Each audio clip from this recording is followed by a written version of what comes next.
Tuko hapa katika uwanja wa msingi wa Naruji ambapo michuano ya preliminary stages za mkutano zaidi knockout zilikuwa zinapigwa leo, na mechi ya kwanza ishapigwa baina ya wenyeji Naruji FC mkutano zaidi Super ambao wameweza kuwachabanga Usirigi FC mabao 3-0. Mechi ya ufunguzi manze ilikuwa ni hatari sana. Kwa hiyo tutakuwa hapa kuzidi kuwaletea yale yote ambayo yanatendeka katika uwanja huu, maana mechi ya pili inakwenda kupigwa hapa ni baina ya wale wazito ambao pia ndio mabingwa watetezi kulikana kama Montreal FC wanapiga dhidi ya ile timu ile ya Eloya inajulikana kama Galatians, timu ya Kulia ile. Hapo hivyo tunakwenda tena kushuhudia hiyo mechi. Watu wangu mbaki hapo, maana pale kwa group Timeri Super Cup mkutano zaidi Timeri Champions League awaletea story.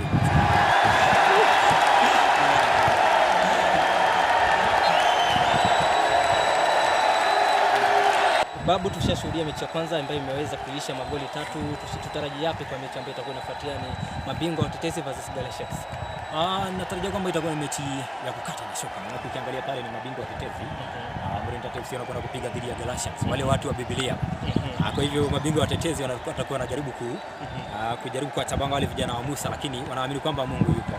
Kwa hivyo ni mchuano ambaye naenda kutarajia kwamba kutakuwa na mabao. Maana mechi ya kwanza wenyeji hapa Supersonic wameweza kuwachabanga wale Usirigi, timu mpya katika ligi, mabao 3-0. Kwa hivyo natarajia kwamba itakuwa ni mchuano kali sana. Unajua, kwa historia yote ya mchezo ambao tumeweza kushuhudia katika mchezo wa Njimeri, tumeweza kushuhudia vijana wa Ngoroje katika kinyang'anyiro hicho na vijana wa Montreal, na raundi hii wanapatana pamoja. Tutarajie yapi katika mchezo hii, kwa tunajua moja kati ya hao wawili wataweza kutoboa? Itakuwa ni mchuano mkubwa, maana ukiangalia basi wale Supersonic ambao wamemaliza mechi yao wameshinda 3-0 mabingwa watetezi Montreal FC.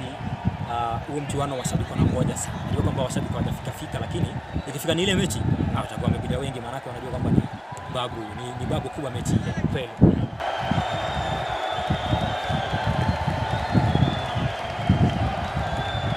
Tulishuhudia mechi ya pili, mechi kati ya vijana wa Galatians wale wa Musa dhidi ya vijana wa Kimuka ambao wameweza kushinda goli 1-0. Tutarajia ipi kwa mchezo ambao, kwa sababu leo sasa tumeshuhudia mechi moja kati ya timu ambayo ni mshindi na wale ambao waliweza kupoteza michuano yao? Bahati mbaya nilitarajia kwamba vijana wa Musa waliomba Mungu sana mambo huenda ikawa mazuri, lakini mwisho wa siku tuliona kwamba mambo yaliyoendea Segemnege, lakini haipo neno, manake nafasi iko bado ya kuweza kutamba katika mechi itakayofuata.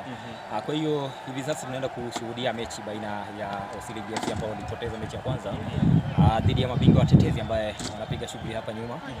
Kwa hiyo kivyangu naweza kusema kwamba ni mchuano ambaye itakuwa ni kali zaidi, manake wale Usirigi wanasema kwamba hatutapoteza mechi ya pili, manake wakipoteza ni hivyo wamekwisha kwenda nyumbani. Kwa hivyo itakuwa ni mechi babu kubwa, mechi ambayo itapigwa zaidi, manake mabingwa wanatarajia kwamba wanamaliza shughuli ya nyumbani na Usirigi wanatarajia kwamba basi wanarudi kwenye mchuano, manake washapoteza. Okay. Matokeo babu, tutarajia yapi? Matokeo nafikiri kwamba mechi itakuwa ngumu. Katika kipindi cha kwanza itakuwa ni mchuano mkali, manake kila timu itakuwa inaangalia itafanya vipi, manake wale Usirigi wanataka kushinda kabisa, manake wasiposhinda basi watakuwa wanaenda nyumbani, na mabingwa watetezi pia watakuwa wanaangalia kuangalia kwamba hao jamaa wanakuja vipi, manake wako na uchu wa ushindi. Kwa hivyo nafikiri kwamba utabiri wangu kipindi cha kwanza itakuwa ni sare. Kipindi cha pili atakayefanya makosa atakwenda kulia. Kwa hivyo ni makosa hapa ndio tuweze fanya kosa ushapigwa. Tunarejea baada ya mchezo. Mechi zinazidi kupigwa hapa. Tumeshuhudia mchuano mwingine ambapo bingwa mtetezi ameweza kumtabanga Usirigi FC mabao 2-1. Mchuano wenyewe ulikuwa na mchakato wa aina yake, maana ilikuwa ni mchuano ambapo Usirigi FC walikuwa wanatarajia kushinda waweze kupata nafasi ya kuweza kuendelea, lakini bahati mbaya basi wameweza kuchabangwa na bingwa mtetezi. Na hapa basi ni naye winga mchachari ambaye ameweza kuwa mchezaji wa mechi ama ukipenda kwa lugha ya kimombo man of the match, anajulikana kama Henry Songa. Karibu sana mwenzangu. Asante sana. Umeonaje mechi, manake umeweza kushinda mechi ya pili, na nilipozungumza naye hapo kwamba lazima tushinde mechi ya pili, unajihisi vipi? Furaha tele kaka, manake bingwa mtetezi kutolewa kwenye knockout ni ngumu sana na ni aibu pia. So mechi ilikuwa ngumu, tumejikakamua, bao imekuja rahisi. At least tuna furaha sana, Kwa hivyo sasa hivi unajua kwamba mmekishafuzu, mmebakisha na mechi mchuano mmoja ambapo kuna wale Ngaroje ambao wanapiga dhidi ya wale Galatians, ambapo basi iwapo Ngaroje watashinda basi pia wao wanakuwa na pointi 6. Utaonaje basi mechi yenyewe dhidi ya Ngaroje, maana mtakuwa mnaamua nani ndiye atakuwa kileleni kule? Mechi hiyo kweli itakuwa mechi ya kuamua nani ataenda, ila wachezaji wangu wana morali ya kujituma. Si itakuwa tu mechi yenye itatusumbua, lakini tutajituma venye ilivyo. Ngaro wazoefu vizuri kwa mpira, walikuwa mbingwa kwenye kikombe hiki, lakini tutawakimbiza venye ilivyo, tutacheza mpira venye ilivyo. Tumai itakuwa tu nzuri. Napenda vile unasema kwamba unawakimbiza. Kwa hivyo bingwa mtetezi, vipi je sasa wakati huu, manake michuano itakuwa kule maeneo ya Arsenal, kwamba mlishinda mkiwa nyumbani, itakuwaje raundi hii? Huenda mkashinda ama una wasiwasi kwamba mtabanduliwa? Kwangu kwa udadisi kweli mpira udunda na historia urudi yenyewe. So mimi naona kwetu bado tunaweza shinda hiki kikombe, manake tuko na uzoefu wa mpira pia, tumecheza county league pia, manake uko kuna mpira inachezwa nyumbani kwao, watatu kweli mcheza nyumbani utuzwa, lakini pia hata sisi tutajikakamua. Hiyo tutabeba hiyo. Shukran zaidi man of the match, na kutakia kila laheri katika mchuano ujao, na pia nakutakia kila laheri unapoenda kwenye kinyang'anyiro chenyewe muweze kuibuka washindi. Mtu wangu uendelea kubaki hapo, maana kuna mchuano inakuja na Road dhidi ya Galatians, wale vijana wa Musa wameenda kuomba Mungu, nasema kwamba alhamdulillah utusaidie tuweze kushinda hii mechi. Kwa hiyo tunasema tu zidi kuwa pale, manake Tamimu ukipenda zaidi kwa 10 yuko hapo kuendelea kukuletea kila bao, kila tukio, manake niko hapo kwa sababu yako. Zidi kuwa nasi.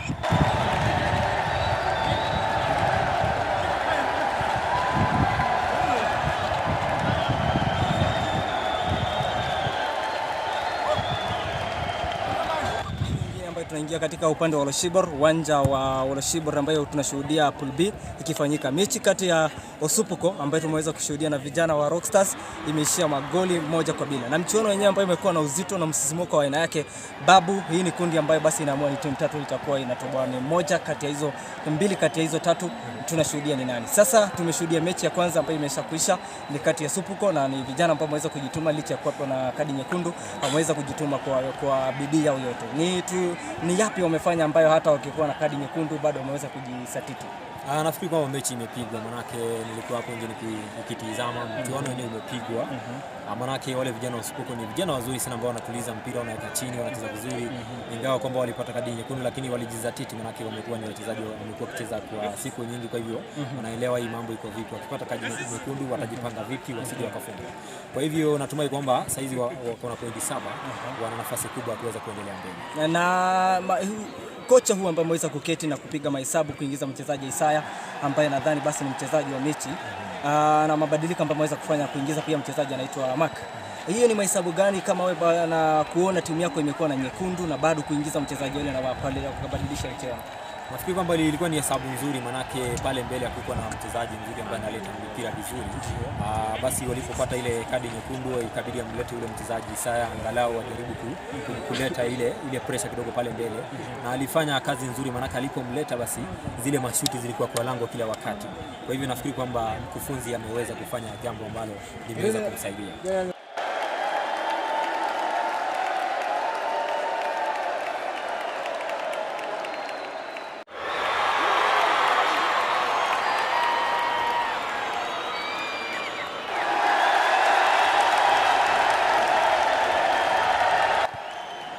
Michuano za kundi la A zimekwisha malizika. Moringat FC mabingwa watetezi wamefuzu wakiwa pamoja na Alngaroja FC baada ya kuweza kushinda michuano miwili kila moja, na hivi sasa tuko hapa Olosibor ambapo michuano ya kundi B yanazidi kuendelea hapa, na mchuano uliokwisha tu sasa hivi ni baina ya Supuko FC dhidi ya Rockstars ambapo Supuko wameibuka washindi bao 1-0. Mechi yenyewe ilikuwa ni mchakato wa aina yake, manake ilikuwa ni mechi babu kubwa, ikaweza kuonekana kadi nyingi, vile vile kadi nyekundu, lakini mwisho wa siku Supuko wameweza kuibuka washindi. Hapa ni naye nahodha wa Supuko anajulikana kama, atatuambia majina yake na vile vile atuambie vile anajihisi, manake mechi imekwisha na ameweza kushinda. Okay, kwa majina anaitwa Moses Shirao na jina ya mtani Gigs. Na game ni kwa ngumu, tumejaribu, tumepambana, imekuwa mechi nzito, lakini imebidi tumeshinda, tumetolea yote tukashinda. Wewe kama nahodha, manake mchezaji wako nambari 2 alilishwa kadi nyekundu, ulijihisi vipi wakati huo? Manake unajua kwamba nyinyi mtakuwa sasa watu 10 dhidi ya watu 11. Imebidi tu nipige sub striker, niongeze defensive, at least nikae na ile bao moja. Ni muhimu game ya point, nisi concede, nikae tena na maintain ile bao moja nishafunga first half. Kwa hivyo hivi sasa mna pointi 7 kumaanisha kwamba mko nyinyi ndio mnaongoza katika kundi hilo. Unahisi aje, mnaenda kuna nafasi nzuri ya kufuzu, ama huenda mechi hii ambayo inakwenda kuchezwa sasa hivi ikawa ni vibaya tena kwenu kulingana na matokeo ya mechi? Kuongea sasa hivi kwa timu yangu iko kwa line nzuri. Game inakuja ni wakishinda wanakuja mbele yangu point 1, takuja 8. Tena nikicheza ile game nikiwin naenda juu yao point 10, na nikidraw bado naenda point 8, na itakuwa imeniingiza kwenye table. Kwa hivyo sasa una matumaini makubwa kwamba timu inakwenda kufuzu, na vile vile ule mchezaji ambaye amepewa kadi nyekundu utakuwa unabadilisha vipi nafasi yake? Lazima kutakuwa na mchezaji mwingine, na unajua kwamba ule mchezaji ni mzuri sana. Kwa hivyo huenda ikawa ni pigo kwa timu yako, kwa sababu ule mchezaji hayuko, na unajua kwamba timu ambayo unaenda kucheza nayo ndio Shebo na wachezaji wa winga mzuri sana. Utafanya vipi usipate makosa pale katika hiyo nafasi? Nimejipanga. Hii timu ianza saa hii, so kila naweza sema niko sawa. Juu technical belt ndio nilitoa striker niweke defensive, na imenisaidia nishinde ile game. So bado natumaini ile striker nilitoa ataingia kikosi, ule defender baki kwa game. So niko sawa. Shukrani sana Ryan Giggs, nakutakia kila laheri kwa mchuano ujao, na ninakutakia pia kila laheri unapokwenda kushiriki katika kinyang'anyiro timu ya kule maeneo ya Waso. Mtau wangu ni Tarimo MJ, mkipenda zaidi Gold 10. Bado niko hapa katika uwanja wa Roshebor, manake jana tulikuwa kule Nairobi. Leo tuko hapa Roshebor katika kundi B kuhakikisha kwamba shughuli yenyewe inafika kwako, manake sisi ndio tunahakikisha kwamba shughuli yote inafika kwako. Kwa hivyo usibonyeze kidude, baki hapo, manake mchuano unakwenda kuanza. Kimuka dhidi ya Kara, mchuano wenyewe ambao utakwenda kuamua nani basi atakwenda kufuzu. Kwa hivyo baki hapo, manake katika kipindi cha pili ninakuletea uko.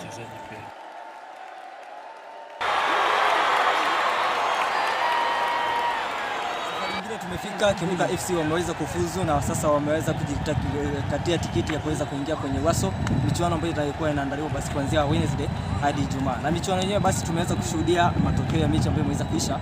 Ni mechi kati ya Kimuka FC na vijana kutoka Kara, na Kimuka aliweza kuibuka ushindi ya goli 1-0. Leo hapa ninaye mkufunzi wa timu ya Kimuka Bwana Simon Odhis. Wacha tusikie kutoka kwake matokeo yaendaje. Bwana Odhis. Sasa hapa tumefikia sisi tumefaulu kama Kimuka FC. Tunaongoza na point 8. Sasa yetu ndio sisi tushafuta. Na kwenye tumetoka tumekuwa tukingangana kutrain. Ndio unaona tumeshinda. Hiyo kutrain kwetu ni kushinda. Otherwise tuko poa. Hii ni mara yake ya kwanza Kimuka FC kuweza kuingia kwenye kinyang'anyiro hiki. Ni mara yake ya kwanza kuingia katika Sasa unatarajia yapi basi, kwa sababu umeshaanza kujikatia tikiti ya kuingia huko? Ni unatarajia yapi? Unaweza kulipa kinyang'anyiro hiki na kunyang'anya majirani wako Morinda FC? Leo hao tutawanyang'anya. Fika huko kama tumetoboa hapo, huko ni tutaitoboa tu pia. Hakuna neno huko, mnatoboa huko, tutatoboa tu pia. Basi ni mimi Sodhi 086, na nilikuwa na Bwana Odhis ambaye ni mkufunzi wa Kimuka, na tayari miguu zao mbili ziko kule. Tunapatana kule. Asante.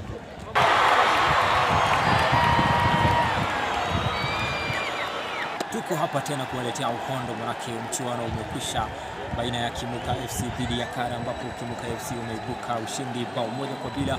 Ilikuwa ni mchuano wa kukata na shoka, manake kila timu ilikuwa inatangaza mpira kuzuia, lakini mwisho wa siku inaonyesha dhahiri kwamba wao ndio kusema kuweza na kwamba lazima tufike kule, manake msimu uliopita waliondoka katika awamu ya muondoano na raundi wakasema kwamba haiwezekani. Hapa niko naye nahodha wa timu ya Kimuka ambaye ni mchezaji hodari sana, ameweza kucheza katika shule ya upili ya Mboni, ameweza kupiga dhidi katika timu ya Laizer Hill. Kwa hivyo ni mchezaji ambaye ni mzuri sana. Karibu Bwana Peter Leshoro. Unajihisi vipi kama nahodha kwamba sasa timu yako imefuzu katika michuano ya kwenda kule maeneo? Mimi kama nahodha wa Kimuka FC tumefurahi. Tumewapa on it to training, tumefanya thoroughly training. Ni game tu imekubali.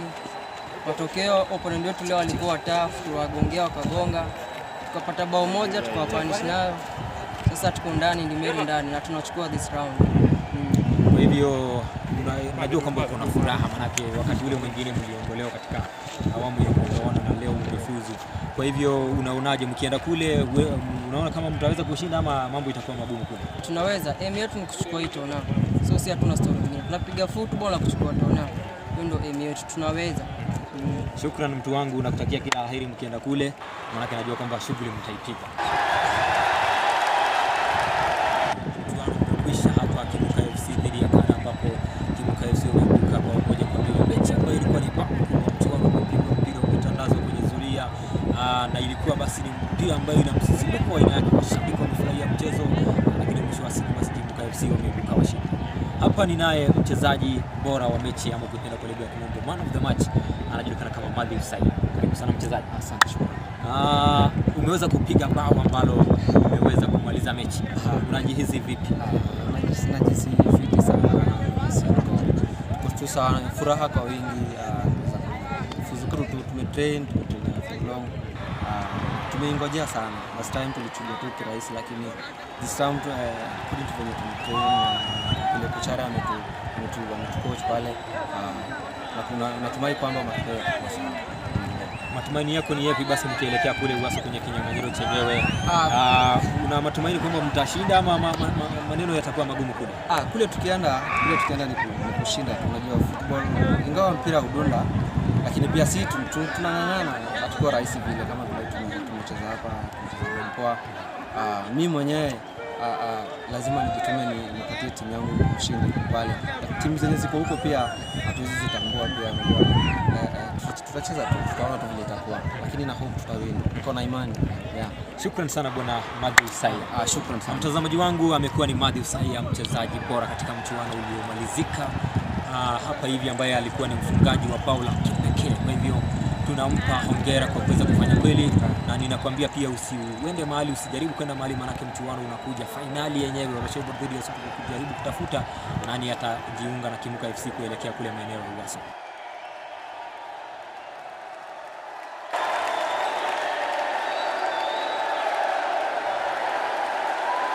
Michuano ya awamu ya muondoano wa kombe la Mtimeri Super Cup mwaka wa 2021, makala ikiwa ni ya 4, iliweza kukamilika siku ya Jumapili, ambapo timu 16 zilijikatia tiketi ya kushiriki katika fainali ambazo zitaandaliwa kule maeneo ya Uwaso katika uwanja wa Soronyoki, wodi ya Uwaso Mkidonge, eneo bunge la Kajiado Magharibi. Tunasema ni shukrani zaidi kwa timu zote ambazo ziliweza kushiriki na kuonyesha nidhamu ya hali ya juu, na tunasema pia heko kwa zile timu ambazo zilijikatia tiketi ya kushiriki katika kinyang'anyiro chenyewe. Mgeni wa heshima siku ya fainali atakuwa ni mkufunzi wa timu ya taifa Harambee Stars Jacob Augusto Mule, huku mdhamini akiwa si mwingine ila ni Bwana William Setoti, ukipenda zaidi Mtimeri. Na kuambia basi tupatane siku ya, manake barabara zote zitakuwa zinaelekea katika maeneo ya Oseronyoki, ambapo fainali zitaandaliwa siku ya Ijumaa. Kinyang'anyiro chenyewe kitaanza siku ya Jumatano, ambapo ni tarehe 21 Julai hadi tarehe 23 Jumaa, ambapo basi fainali yenyewe itakuwa inaandaliwa. Tupatane huko basi, manake Tarimu MJ ama ukipenda zaidi Gautotani itakuwa kule basi siku ya Jumaa, siku ya fainali, siku babu kubwa. Anasema kwamba ni siku ya ndovu kumla mwanawe, nizidi kukupa uhondo.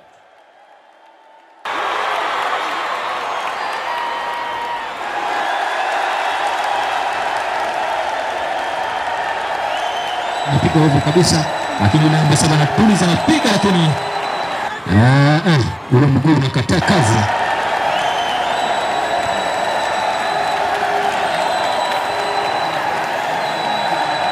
Haya, kipindi cha pili basi inazidi kunoga hapa, bao ikiwa ni moja kwa moja, Moringat FC pamoja Athletic FC bao moja vile vile. Kwa hivyo basi timu zote mbili zimeanza kutoshana nguvu. katika michuano hii fainali ya kombe la Ntimere mwaka 2021, makala ikiwa ni 4 basi kiandaliwa katika uwanja huu wa Serengeti. Ambapo mgeni wetu wa heshima siku leo alikuwa ni mkufunzi wa timu ya taifa Harambee Stars Jacob Gosmule akiandamana na mkufunzi wa timu ya Tusker ambapo anawakilisha taifa la Kenya katika michuano za bara Afrika maarufu CAF Champions League. Haya kwenye lango kule, ataka kwenye lango kule, lakini wapi namna gani goalkeeper anachukua. Haya anaupiga shuti kule, anajibu kwa kichwa. Atuliza ngoma ile huko kwenye kigai, piga kanzu moja safi. Anakimbilia ngoma ile tatu kesi gilo safi inalia.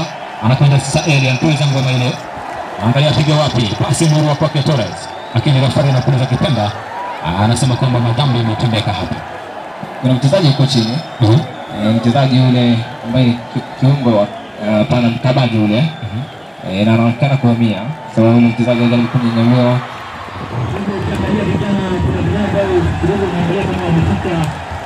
Ile level ambayo kidogo anaweza kucheza katika timu za ligi kama timu yake basi robo tano. Na nikiangalia kuna wachezaji wazuri, tumeangazia baadhi ya wachezaji ambao tumewataja hapa, na wajua si vizuri kuwataja sasa hivi mpaka mpira umalizike, kwa sababu kuna wengine ambao tumeanza ku scout na tutakuwa tukiangazia labda umri, wana miaka mingapi, labda wanacheza position gani na mambo kama haya, lakini hakuna wachezaji kama 4 5 tumeanza kuangazia katika kipindi cha kwanza. Na wakati ule kile maeneo ya Simba na watu kuna mchezaji mmoja anaweza kumtabua siku anajulikana kama Ngolo Kanti. Kuna ndani yule mchezaji basi manake wengi wanauliza kwamba yule mchezaji aliweza kufika wapi kule maeneo ya Nairobi. Kwa kweli Ngolo Kanti tulimshughulikia, lakini ikakuwa basi vyeti vyake kidogo vilileta shida, lakini tena ikakuwa ni kama anarejea shuleni, kwa hivyo tutakuwa tukimfuatilizia, lakini kwa ukweli alionyesha ustadi wake, na hata alikuwa anamwambia kocha Matano kama anaweza kamwalika Tusker, tutaona mambo yake yako vipi. Kwa hivyo baada ya hapo tukimpata msimu kumalizika, tamwalika na kocha Matano kule Tusker aende kufanya trials kuona mambo yatakuwa vipi. Yes. Tunasema shukrani zaidi kwa mkufunzi. Labda mwenzangu kwa mchezaji mbali angeweza kuuliza. Sasa jibu tunaweza kuweza kufika maeneo hivi. Swali langu, kuna wachezaji wazuri ambao basi walikuwa timu zao ziliweza kuandaliwa katika kinyang'anyiro na hukuweza kufika kuweza kuwashuhudia zao. Hilo tunaweza kufanya vipi kwa sababu haikuweza kutuma scouts kuweza kushuhudia michezo zao? Nimekuwa naongea na mtayarishi wa hii michuano Bwana Ntimiri, tuko naye hapa katika VIP. Sasa nilikuwa namwambia kwamba ni vyema tuweze kurekodi karibu mechi zote kwa video ili tuweze kuangazia wachezaji tukiangalia zile video, kwa sababu siku hizi hauangalii tu mechi, unaweza angalia video ya mchezaji anacheza vipi uweze kumwangazia katika siku za usoni. Wachezaji wengi timu zile ambayo ni chipukizi, kuna timu kama vijana ambao walikuwa wanatokimuka waliweza kubanduliwa kukosekana kwa kukosa experience ile katika mchezo. Nadhani mimi sijui kama mnaweza kuzungumzia kule maji kwamba wachezaji walikuwa wanapewa mazoezi ya kutosha. Nafikiri ni vile watu wanapata na fursa, na tukiwa na muda tutafanya hata mazoezi hata zaidi, watafanya mazoezi zaidi, lakini kwa sasa ni muda mfupi wa tournament ambao tumeona hapa, na wale tumeona labda tawaalika tuwapatie labda nafasi ya trials ili tuweze kuona watashughulika vipi. Haya, swali langu la mwisho, mbona unajiita the son of a coach?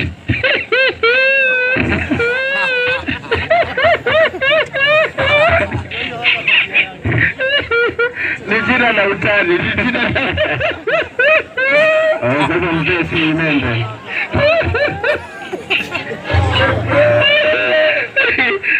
Ni swali tu ni jina la ucheshi. Ghost Blaze Son of a Cockroach ni jina tu la nilifanyia mzee ni mende. Maana juzi nimetoka India wananiita Patel. Sasa mimi hata nashangaa sana, lakini ni mambo ya wafuasi wa Radio Jambo, na ningependa kuwashukuru sana watu wa Kedonga ambao wana tune in Gidi na Ghost asubuhi, na hatujawahi kupata patanisho kutoka hapa. Kwa hivyo namba ambayo unaweza tuma ukitaka kupatanisha, labda umekosana na mke wako, mme wako, ndugu yako, dada yako, si lazima muende kwa wazee, mnaweza pigia Gidi na Ghost. Nambari yetu ni 22494 ukianza kwa neno jambo. Mwanangu mhaki mmemalizana. Haya, tunasema shukrani bwana Ghost. Maana wasabu wengi walikuwa wanasema kwamba ni yeye kweli, lakini vile walivyocheka hawalikubali ni wewe. Na mimi nimeshukuru watu wa Kidong sana na nashukuru bwana Ntimeri na pia nashukuru Robert Matano kocha wangu na timu ambayo tumetembea naye na pia wote ambao wamekuja. Unajua mpira, raha ya mpira ni wafuasi. Kwa hivyo mashabiki wakikuja na baada pia wachezaji wanakuwa na ule motisha. Na nimefurahi sana mashabiki wameweza kujitokeza ili kuweza kushuhudia hii finali na tunafurahi sana na Mungu awabariki na asanteni. Tunasema shukrani sana kocha wa taifa. Asante. Na tunakuambia pia upeleke salamu kwa Gidi. Asante kwa mashabiki wanakupenda sana. Asante, nashukuru. Asante.